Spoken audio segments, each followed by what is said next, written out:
You may not know it, but I'm Donald Frothingham, and I was the architect of this church. And I'm going to start off by telling you a story which I think demonstrates something of the venturesome quality of this congregation, a marvelous group of people, I may say. And the story concerns Jim Merrick, who told a story about me and his rug. But I'll tell you a story about him. His family originally came from an island off Croatia, and he went there to have a look at it and flew into Dubrovnik and then took a train down to the little town that was on the edge of the sea.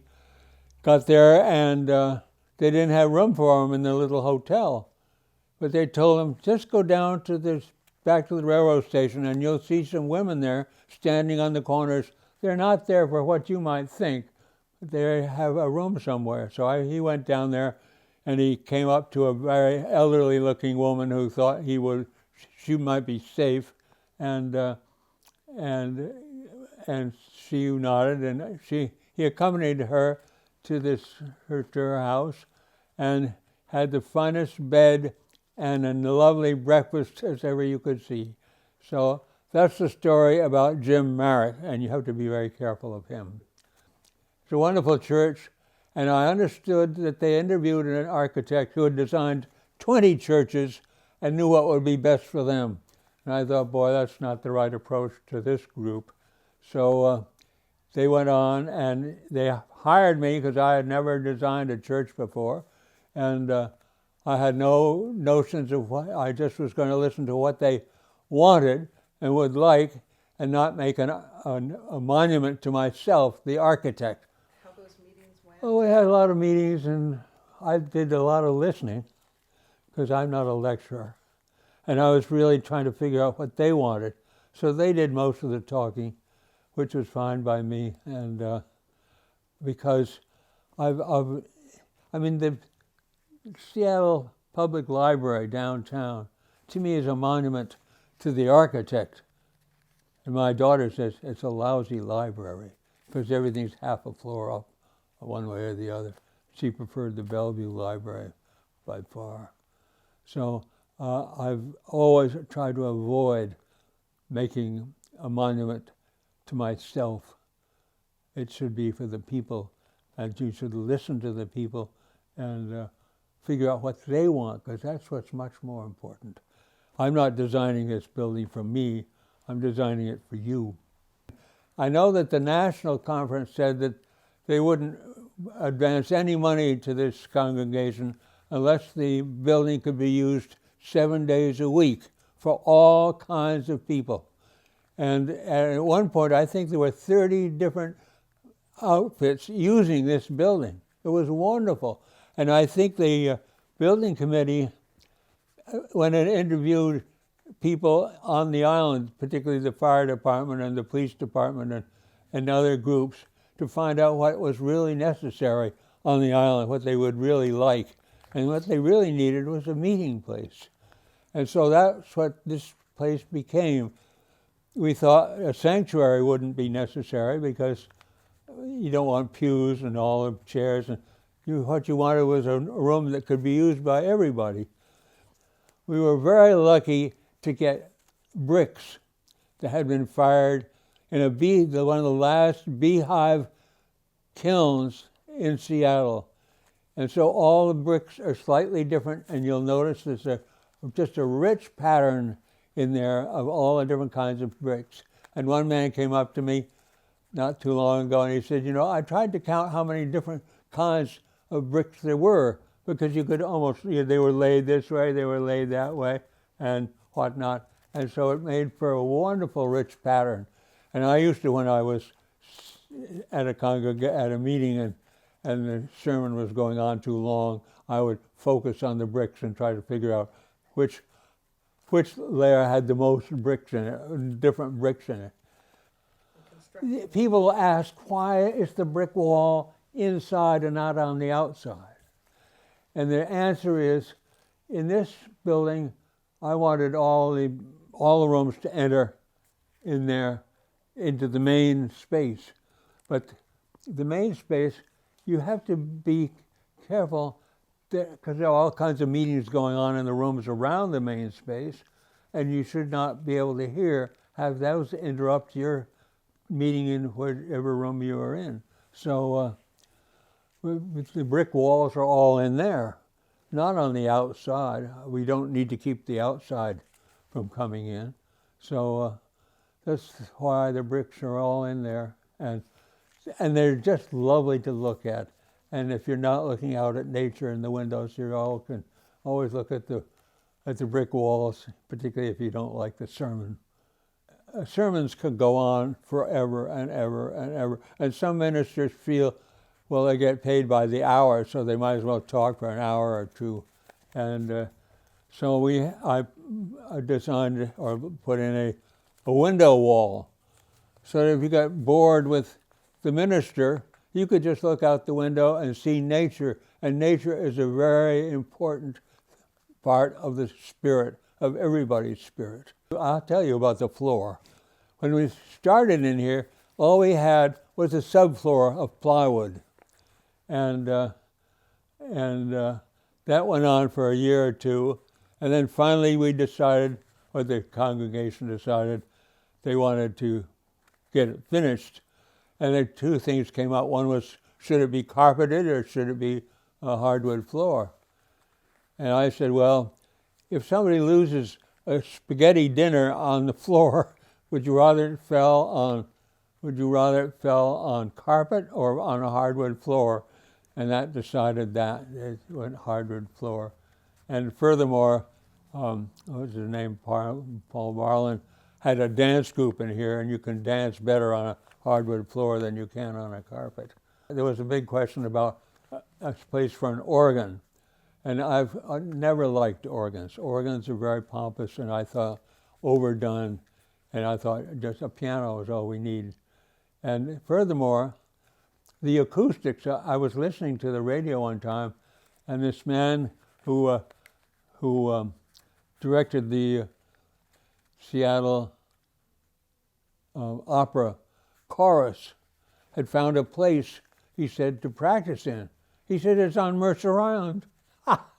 So I thought, there it is. And the reason why, in part, and I wish I could remember the name of the different people that I worked with to do this building, is you never put the walls parallel, because that just bounces the sound back and forth. So you just tip it off slightly. And if you look very carefully out there, you'll see that it's a 60-foot room, 60 by 60, but it's not square.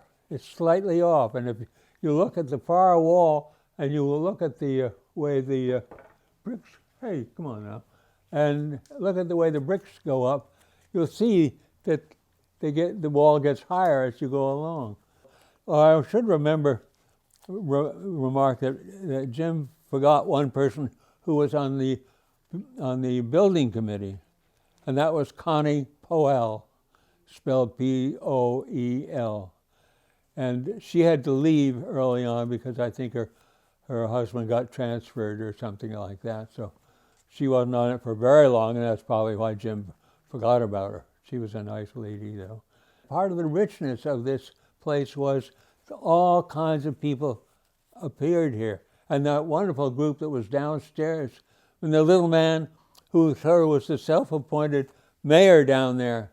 And I remember one time the bridge group was supposed to meet down there, and they were very doubtful about meeting down there at all. But he was very welcoming, and he showed them where to get the chairs and everything like that. So they finally acquiesced, and they met down there for their, I don't know how many bridge sessions they had down there, not that many. But it was a marvelous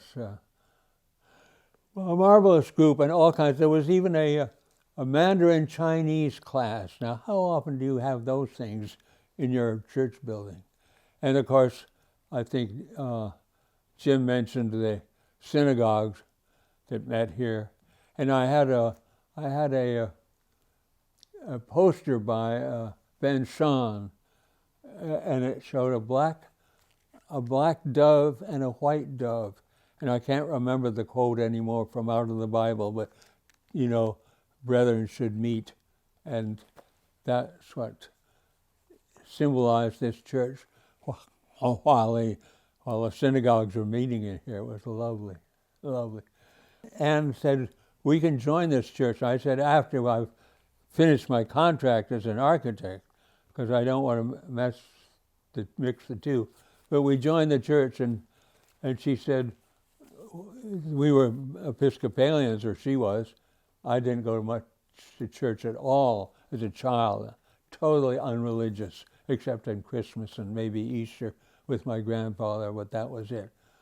But she said, all right, we can join this church, but only if you'll be active in it. And so I said, okay, that's fine by me. So we taught Sunday school. We had a memorial service for John Lennon, the Beatle, when he was murdered. And I remember one man was saying, boy, that's one man I can do without.